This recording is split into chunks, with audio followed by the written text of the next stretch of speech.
So today's video, I don't have too much going on. I was kind of contemplating doing it or not. Got a noisy seagull. There's a bit going on, but the yard's looking quite empty. We've got 2 sold cars. One's gone out, one's going out. Not much else new really.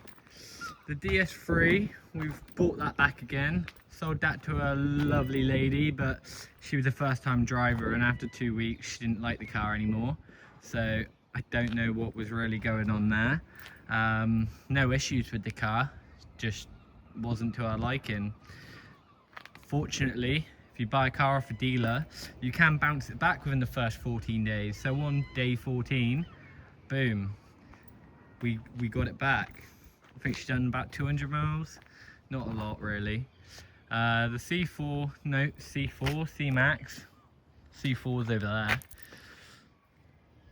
Had a starter motor. Let's start on this. We had a starter motor for this. We took it off the other scrap one up the top, and it doesn't work. So need a new starter motor. Secondhand. Oh, stop saying them. I'm on that. I'm not doing it. So yeah, secondhand parts didn't fix that. Secondhand parts, secondhand problems, as they say. We'll get there. We'll order a new starter motor, put that on. I've got a lad coming down to clean some cars. We're gonna get all these nice and clean again. Insignia's looking a bit pooey. What else we got going on? Dropped some prices because some of the older cars I've had for a while, like the Insignia, the Clio, whatever, I'm not getting too many bites on, so we'll drop some prices. We're trying to buy later stuff like this 66 plate 108. It's quite a nice car, low miles. Nearly sold this actually, but I sold the Viva instead.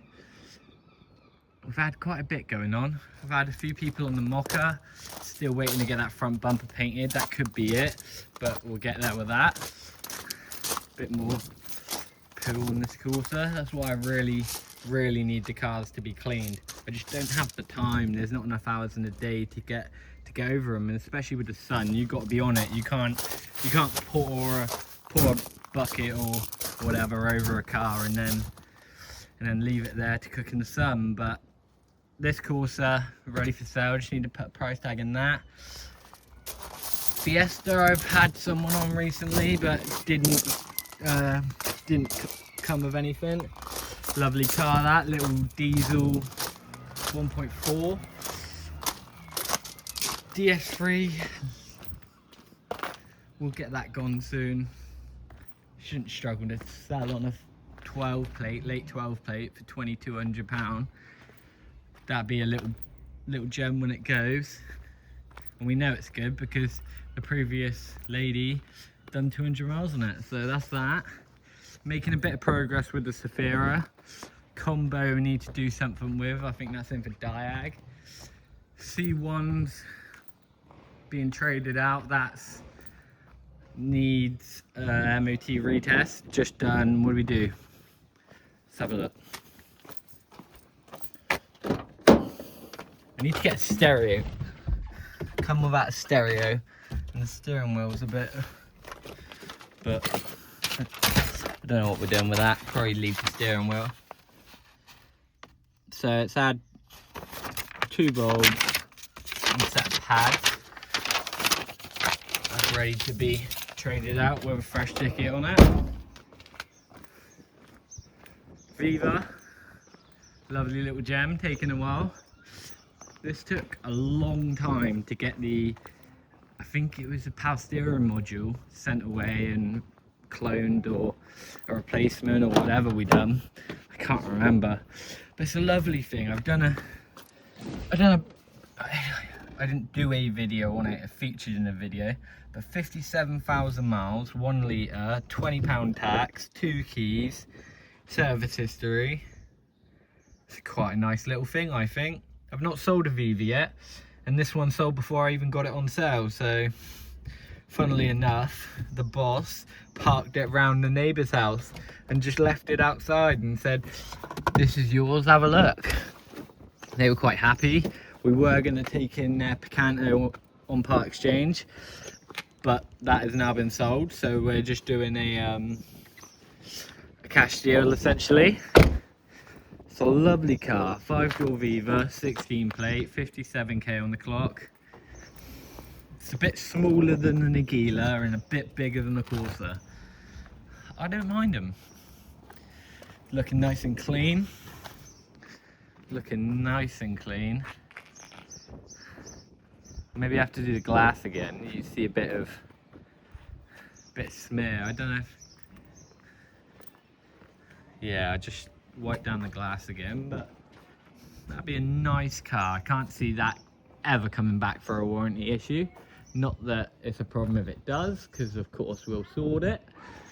But little 1 litre shouldn't cause us any trouble. Now, I don't know if you do know, this used to catch me out in the Sephiras, but these are wheel trims. You can hear the knock on the plastic. If you look there, that's your brake drum. The steel wheel, that's your brake drum. So, even though they look like they have alloys, they don't. And just to prove a point, hey. So I don't know if they have alloys on them or if it's an optional extra, but I'll sort that out in a sec. Yeah, I'll sort that out in a minute. I can't get that on. So yeah, I don't know if they've done an alloy version, if they're all steel wheels, so I'm interested to find out. But all I had to do on this was front pads and 4 tyres and 4 TPMS sensors. So quite an easy job. And the power steering module, pump, whatever. Don't know if it's an electric pump or just a module we sent away, I'm not sure. But I'm quite happy with that car. Fiat 500, finally making progress with it. It's the gear selector is gone on the auto box, so we're trying to get one of those. This little Corsa, it's the bane of my life because I got a speeding ticket for going too fast when I went to collect this up in Wales. Silly me. I was going along in the truck and not paying attention and sped too fast. So this little Corsa cost me, what did it cost me? 3 points, speeding fine, and a course. Because I got caught twice on the same journey. So it's an expensive car for me, and let alone did we think it needed an injector, put an injector in it, put a second injector in it, and I believe there is some kind of engine noise. Possibly a timing chain, which is common on these. Could be a bottom end. I don't know, we might have to put an engine in this little beauty. I do like the 1.3 diesels, but since I've been saying that, everyone I've had has been a bit of trouble. Then the old ones, you know, 2-3 years ago, which is the same engine, never caused any trouble for me. But I think now it's 2-3 years later, they've all been run a little bit more, they're all getting up on the miles. Issues are starting to creep up. Timing chains, turbos, injectors. Gets very expensive on a cheap car, so we'll get there. Mocha off the ramp. Everybody knows that this has been on the ramp a little while. Put an engine in it, and the engine's no good. So don't know what we're going to do with this 15 plate Mocha. Maybe that and the Corsa can join each other in the sky, but we'll do something. Might buy another engine and stick it in. It's a bit hit and miss really. What do you do? It's a 15 plate Mocha. It's a nice colour, nice car. It's got some good margin in it when it's done, but when do you cut your losses? That's the question. The white 308's gone from here, it's not in the yard. As many of you may see, yard's looking pretty clean. My Audi, another bane of my life. Don't reverse into a tow bar. Another C1, we've got a clutch. Gearbox is in. Gearbox is in, clutch is in, building it up. And that'll be another C1 to trade out. I've got a few little bits to do. These are quite alright, to be fair. They suffer with a bit of rot. Oh, she does have a bit of rot.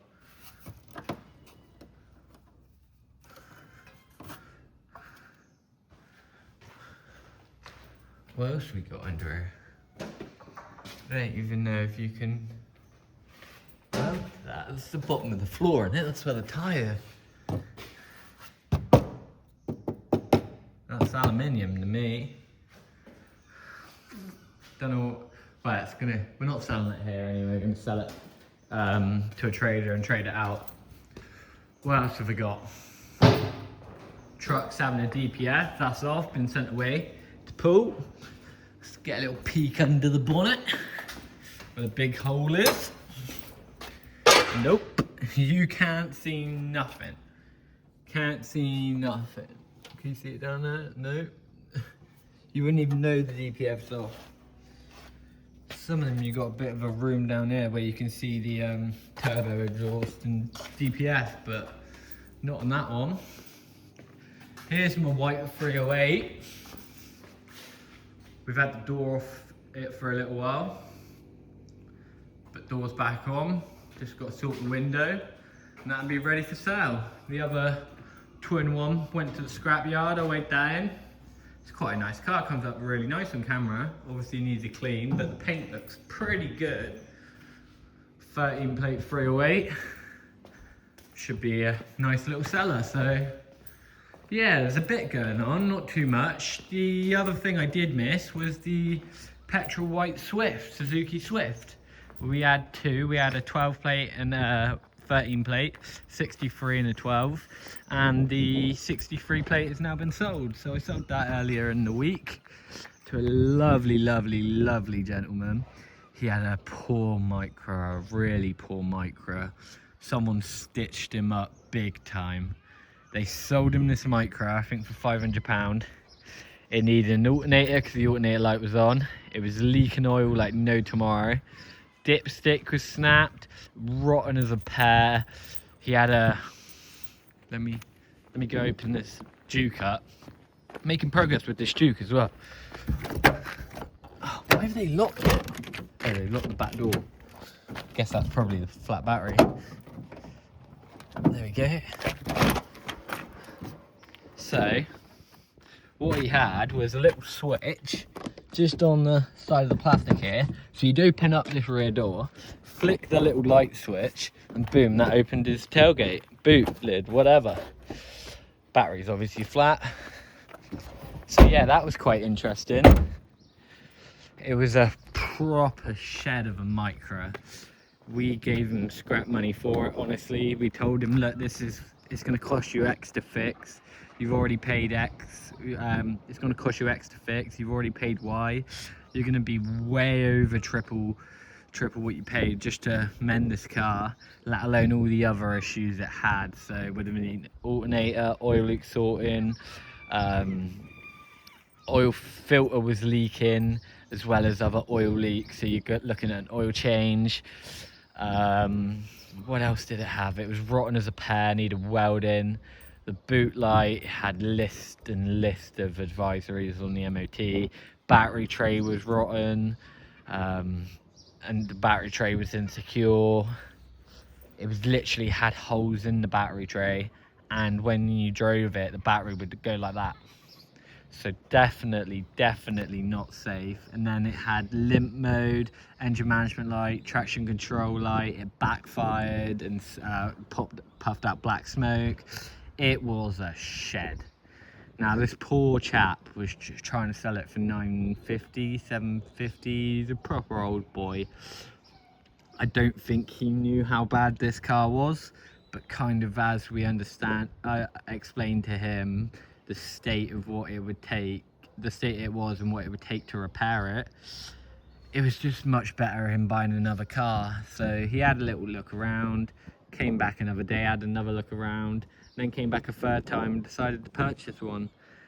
The problem is in Weymouth where we are, there's not a lot of car sales places. We've got like 30 odd garages on this road, but I think there's only, out of the 100 garages in Weymouth, maybe 2 or 3, 4 sell cars. Maybe more do the odd one, but no one's got a pitch around here. I think at one point we were the biggest and we downsized just due to expenses. So we used to have that lovely red building down there. Our landlord that owns all this place used to have his unit up there. So he built that end unit and then he moved out of there to move into that big unit. So a lot going on, and we've got this whole yard now. My uncle rents out that end one and we rent out these two, but they don't really get used. My uncle's mainly the issue when he comes in the middle of the day and has a big transit full of scrap and stuff and used to get up here when we've blocked it all off, but no one's fault other than our own. So yeah, over the years we've made quite a few changes, got a couple bits changing really. We got less car sales, more garage, which in a way is better. I prefer selling the cars. It's a bit hit and miss, you know. When you talk about screamers, you've got 2 types of screamers. When you sell a car, it's essentially your fault because you've sold a car, and whether you knew it was going to go wrong or not, which 9 out of 10 times you don't know, you just get an issue, a knock, a light or something. Even after a million road tests, you could have bought it at the other end of the country and drove it down here and MOT'd it and serviced it, and then a week later you could find something. But any time that happens, it's always the dealer's fault because of the way the law works, and you've got to, as a business as well, put it right. But if you have a mechanic car in for repair, so mechanical repair, it's not essentially your fault. The car broke. Most of the time it comes down to lack of servicing and maintenance, and as well as that, customers don't always do the necessary work. I'm just rubbing off this gone to the shop message. Yeah, customers don't always do all the work. So look at advisories, for example.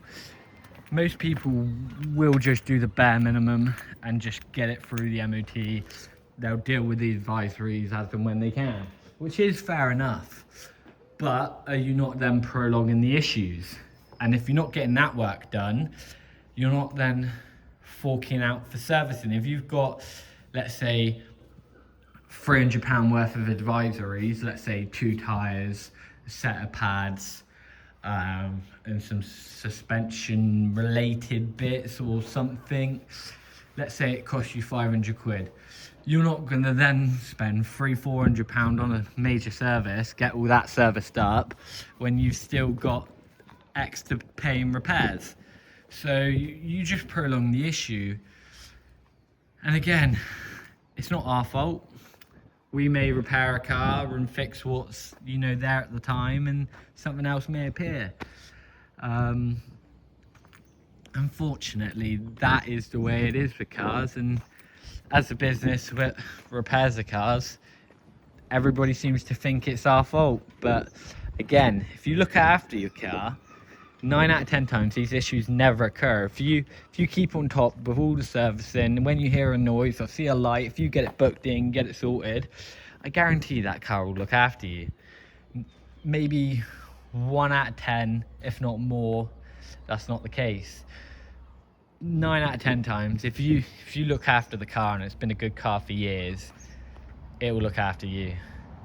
Let me know in the comments below, what do you think? Do you think that cars are just unpredictable and reliable? Do you believe, like I believe, that if you service them they look after you? Or do you believe that all cars are just money pits? Because that can be agreed with. Certain cars are just money pits, like my Audi. No matter what I do to that, it's always costing me more money. But it's the joys of cars and the joys of what car you get. Let me know in the comments below. Thank you for watching.